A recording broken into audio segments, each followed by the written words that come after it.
different things, and I'll have them turn so you guys can see in a second. But they'll usually grab a couple of the fingers, and they'll pull outward, okay? So if I turn them this way, I'm holding onto his fingers. Does that hurt at all? No? Okay, I'm not really pulling that much either. But the other thing they like to do is they'll grab all of the fingers, which is what I prefer, and they squeeze, okay? Now I'm gonna squeeze down, let me know if you start feeling any pain.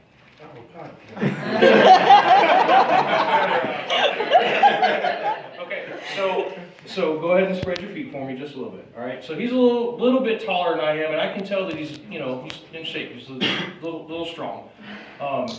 So what you do is you kind of bend him at the waist a little bit, right? And I'm gonna hike up his pants here so that way he can't really do anything. But when an officer grabs you like this, they're gonna squeeze these fingers and they're gonna squeeze them tight. And the reason why is, see if you can pull away from me. Try to move forward. Okay? Okay, does that hurt at all? If it does, say something, I'll let go. I don't wanna hurt you. No, okay. No, but it's hard to pull away because you're squeezing on those fingers.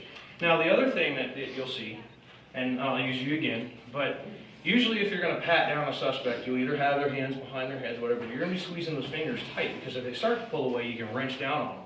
And the fingers hurt when they're pushed together because it's mostly bone. There's not a lot of skin there. And that's the purpose for that. But the other thing is, let me see your hand here. So you have their arm behind their back and you're gonna grab inside their arm and you're gonna grab the back of their wrist, if you can see here, okay? For those that you can see it. I'm gonna put my fingers on the outside of his wrist and I'm gonna push, okay?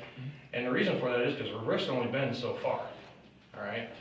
Now this isn't excessive force by any means, but if he was to try and pull away from me, all I gotta do is just hike it. It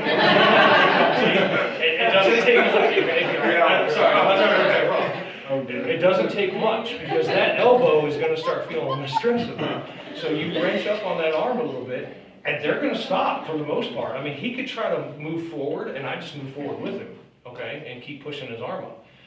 But that's control. That's what you're trying to get is compliance. You can go ahead. Thank you, man. I appreciate it.